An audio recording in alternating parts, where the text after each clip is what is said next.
Assalamualaikum warahmatullahi wabarakatuh.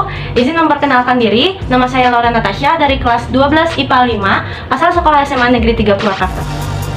Kembali lagi dengan video pembelajaran fisika. Tujuan dibuatnya video ini adalah untuk menyelesaikan tugas fisika, yaitu reaksi inti serta reaksi fusi dan fisi pada ilmu fisika yang diposting ke channel YouTube. Oke, lanjut. Reaksi inti. Apa sih reaksi inti itu? Reaksi inti atau nuklir berawal diamati oleh Rutherford pada tahun 1916. Kemudian lebih gencar lagi karena ditemukannya pemercepatan partikel pada tahun 1930. Reaksi inti ini terjadi karena tembakan sasaran target dengan proyektil atau partikel lain dengan hasil akhir inti atom bisa melepaskan energi. Mempunyai juga pengertian bahwa reaksi inti yaitu proses perubahan di dalam inti atom karena tumbukan dengan partikel lain atau terjadi secara alami. Ketika seberkas partikel jenis X ditembakkan pada inti A, maka setelah reaksi muncul partikel B dan tertinggal inti sisa Y seperti pada reaksi berikut. Reaksi inti itu terjadi di saat sebuah inti atom merubah menjadi inti atom lain dengan disertai munculnya energi yang sangat besar. Agar terjadinya reaksi inti, maka diperlukan partikel lain yang energenik untuk menggoyahkan keseimbangan, sehingga keseimbangannya terganggu dan menjadi inti atom lain menghasilkan energinya. Pada reaksi ini, inti target merubah menjadi inti anak dengan rumus Q yaitu kalor dengan satuan joule, A yaitu inti sasaran, dan Y yaitu inti baru, X yaitu partikel penembak, B yaitu partikel yang dihasilkan bersama inti baru. Reaksi inti di dalam atom memenuhi berlakunya hukum-hukum fisika, yaitu yang satu, hukum kekekalan momentum, di mana jumlah momentum sebelum tumbukan sama dengan jumlah momentum setelah tumbukan. Yang kedua, hukum kekekalan energi, di mana jumlah energi sebelum tumbukan sama dengan energi setelah tumbukan. Yang ketiga, hukum kekekalan nomor atom, sebelum tumbukan sama dengan jumlah nomor atom setelah tumbukan. Akibatnya, jumlah nomor atom X plus nomor massa Y yaitu sama dengan nomor atom K ditambah nomor atom L. Hukum kekekalan nomor massa yang keempat, yaitu jumlah nomor massa sebelum tumbukan sama dengan nomor massa setelah tumbukan. Akibatnya, jumlah nomor massa X ditambah nomor massa Y sama dengan nomor massa K ditambah nomor massa L. Pada reaksi ini juga terjadi momentum linear dan momentum angular. Oke, hukum kekekalan energi yang berlaku dalam reaksi ini atau reaksi inti ini dapat digunakan untuk menentukan beda massa antara partikel awal dan partikel terakhir dari reaksi inti, seperti persamaan di bawah.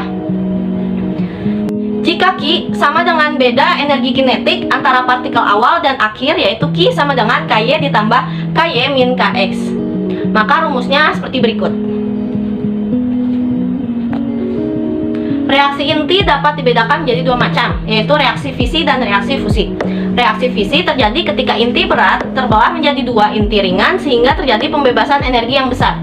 Reaksi fisi terjadi pada uranium yang terbelah menjadi dua buah inti ringan. Perlu diketahui, reaksi fisi yang terjadi secara berulang dinamakan dengan reaksi berantai. Lanjut, reaksi fusi merupakan reaksi penggabungan dua buah inti atom ringan membentuk sebuah inti berat, misalnya antara deuterium dan tritium. Energi yang dibebaskan dalam reaksi fusi sebesar kelebihan energi ikat inti berat terhadap kedua inti ringan ini.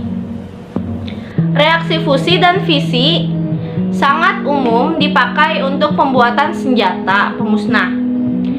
Energi reaksi adalah energi yang dihasilkan oleh reaksi A, di mana seperti tadi, reaksi inti atom X ditembak oleh partikel A menghasilkan inti anak Y dan juga partikel anak atau partikel baru. Energi partikel Y ini pasti lebih besar daripada partikel X, di mana selisih tersebut mempunyai rumus kesetaraan selisih energi dengan massa ini sesuai dengan teori Einstein, yaitu E sama dengan mc kuadrat, C nya konstantanya, di mana seperti hukum fisika tadi, jadi massa yang hilang sama dengan energi yang dilepaskan.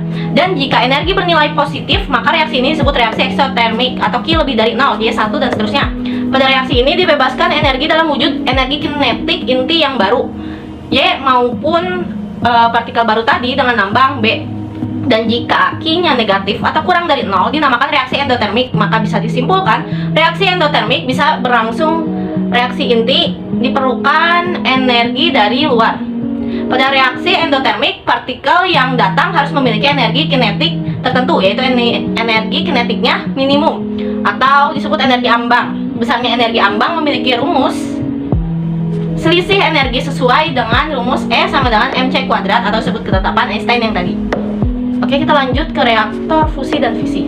Sebelumnya reaktor fisi digunakan untuk menghasilkan daya panas yang konstan melalui reaksi fisi berantai, di mana membelah inti atom berat dan merubah inti atom menjadi dua inti atom lain yang lebih ringan, disertai dengan energi yang sangat besar.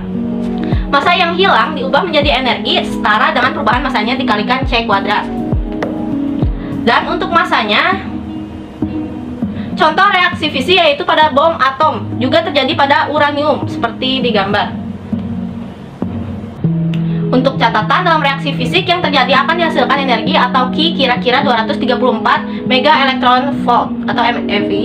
Dan kita lanjut lagi ke contoh soal.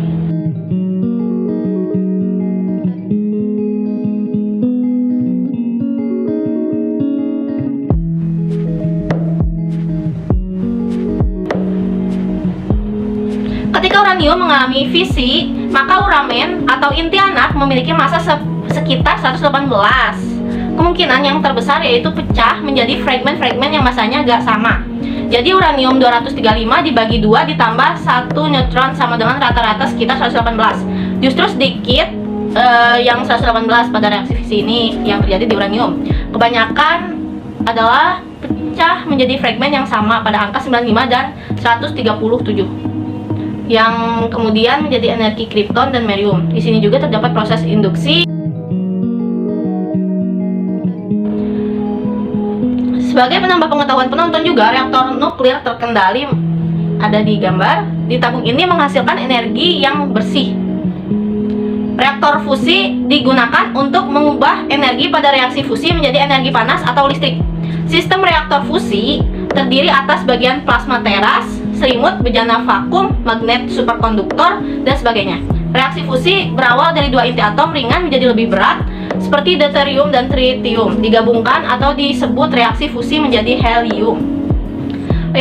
Reaktor fusi tidak akan lepas kendali karena menghasilkan sedikit produk radioaktif sehingga tidak terlalu membahayakan. Tingkat keselamatannya tinggi. Reaktor yang memadukan reaksi fisi dan fusi dinamakan reaktor hibrid. Contoh reaksi fusi yaitu pada bom hidrogen. Lanjut ke contoh soal.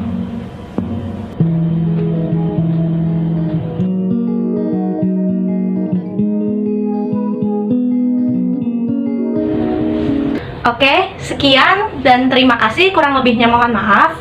Wassalamualaikum warahmatullahi wabarakatuh.